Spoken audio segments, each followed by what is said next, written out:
এবার দুর্গাপুজোতে জামা প্যান্ট তো দূরের কথা, কিনতে পারলাম না এক জোড়া বুট। তাই কি আর করব, করে বেড়াচ্ছি নাগপুরি অ্যালবাম শ্যুট।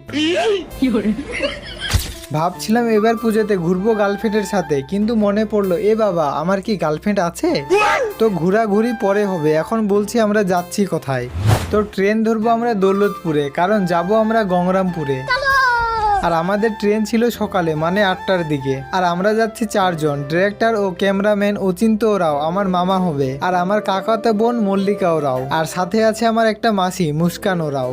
তো আমরা 4 জন ট্রেন ধরে চলে আসলাম গঙ্গরামপুরে, কারণ আমাদের আজকে কালদিঘি পার্কে শ্যুট আছে। আজকে শ্যুট করলে আমাদের শ্যুট শেষ হবে। আর আমি আগের গুলো না দেখাই সাউথ মুভির মতো, পরের গুলো আগে দেখাচ্ছি, তোমরা কিছু মনে করো না।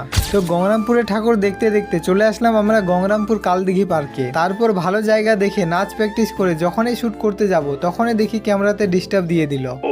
কি বলবো আর, তাই একটু এদিক ওদিক ঘোরাঘুরির পরে ক্যামেরা ঠিক হলো।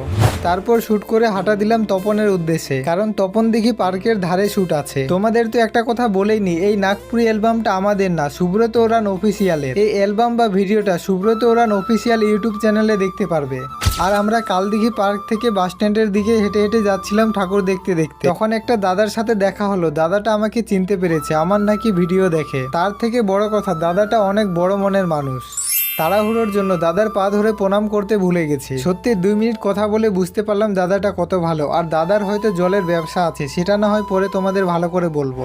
আর দুর্গাপূজার প্যান্ডেল দেখতে দেখতে কখন গঙ্গরামপুর বাস স্ট্যান্ড চলে আসছি আমরা বুঝতেই পারিনি। তারপর ওখান থেকে সোজা বাস ধরে তপন, আর এইদিকে আমাদের গরমে অবস্থা খারাপ।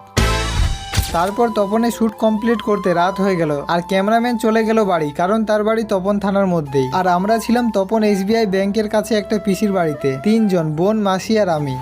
আর তপনে আসছি, আর রাধা গোবিন্দ মন্দির যাব না তা কখনো হয়? মুসলিমদের যেমন দেবতা হয়ে থাকে বাবা পীর, সেই রকমই তপনের গর্ব রাধা গোবিন্দ মন্দির। তার পরের দিন সকালে ক্যামেরাম্যান ও ডিরেক্টর অচিন্ত বাবু বাইক নিয়ে আসলো আমাকে ঘুরতে নিয়ে যাবে বলে। তপন স্কুল মোড় থেকে তপন স্কুল দিয়ে তপন কলেজের পেছনে আমার একটা দাদুর বাড়ি, তাই দাদু দিদার সাথে দেখা করে নিলাম। তারপর সেখান থেকে বের হয়ে চললাম যেই গ্রামে বেশি বেশি পাওয়া যায় ছাতা শাক আর ব্যাং শাক, সেই গ্রামের নাম নাকি কাজীভাগ। সেই গ্রামে আমরা ঘুরতে যাচ্ছি। এদিক ওদিক ঘোরার পর কাজীভাগ ক্লাবে অনেকক্ষণ আমরা আড্ডা দিলাম, আর এই ছোট ছোট ভাই বোনগুলো আমাকে চিনতে পেরে গেছে।